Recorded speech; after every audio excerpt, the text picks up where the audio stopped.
Comme vous le savez et sans doute, le président chinois Xi Jinping, il est parti d'abord au Pérou pour le sommet APEC et après il est parti au Brésil pour le G20. Évidemment, ils ont visité ces deux pays et au chemin de retour, Monsieur le Président, il a préféré faire une escale technique au Maroc, plus précisément à Casablanca. J'aimerais vous en faire un tout petit rappel. Le président chinois Xi Jinping, lorsqu'il assumait de hautes responsabilités dans une province chinoise, il est déjà venu en 2005 au Maroc. Il a visité Casablanca, il a visité Rabat et il a visité Marrakech. Alors, à propos de cette escale technique que le président a effectuée à Casablanca, et la partie marocaine a accordé une haute importance à son court séjour au Maroc. Bien sûr, l'ambassade de Chine a travaillé en synergie avec les autorités compétentes du Maroc, surtout avec le Palais royal pour préparer son arrivée à Casablanca. Et si le président chinois il a choisi de venir à Casablanca, et pour les raisons que je vous ai indiquées, puisqu'en 2005, il est déjà venu en visite au Maroc. Alors cette fois-ci, donc, il est revenu au Maroc faire cette escale technique.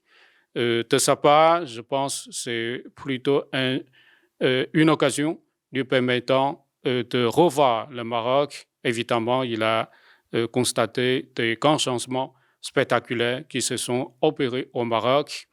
Et Sa Majesté le roi Mohamed VI a attaché aussi une grande importance à son court séjour au Maroc et Sa Majesté a donné des instructions à son Altesse royale, le prince héritier, qui a eu la gentillesse de se déplacer à l'aéroport de Casablanca, accueillir le président.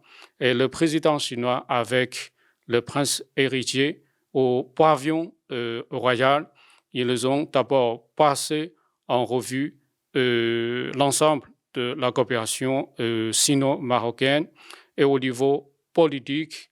Et évidemment, les deux pays ont multiplié des échanges de haut niveau et la Chine soutient le Maroc pour ses efforts de sauvegarde de la stabilité et de la sécurité du pays. En tout cas, les deux parties se sont engagées à se témoigner soutien et solidarité lorsqu'il s'agit des grands dossiers d'intérêt vitaux de ces deux pays respectifs.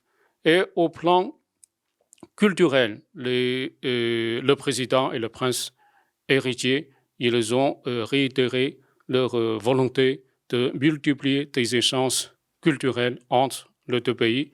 Comme vous le savez sans doute, au Maroc, la Chine a établi 3 instituts Confucius et aussi un centre culturel de Chine. Et son Altesse royale, le prince héritier, il a manifesté un grand intérêt pour la langue chinoise, pour des échanges culturels entre les deux pays. Bien sûr, le président et le prince héritier, ils ont parlé aussi de l'exploration de nouvelles possibilités de coopération entre les deux pays. Et par exemple, pour le moment, les deux pays coopèrent étroitement dans l'industrie automobile, dans l'énergie renouvelable et aussi dans le textile. Voilà. Je dirais que c'est une visite de courte durée au Maroc, mais lorsque les dirigeants de les deux pays se rencontrent, je pense que cet événement donnera une nouvelle impulsion à la diversification et à l'intensification de leurs relations bilatérales et aussi à l'enrichissement de notre partenariat stratégique. Et le président chinois et le prince héritier, ils ont évoqué évidemment la visite historique en 2016 effectué par Sa Majesté en Chine. Avec ce passage de notre président au Maroc, je pense qu'il existe beaucoup de potentialités dans le développement de notre coopération bilatérale. Voilà. Enregistré. Je voudrais. Est-ce qu'il y a une question particulière? Non, non, non, il n'y a pas de... Alors, qu'est-ce que les deux parties ont. Oui, oui, oui. Quand, Non, parce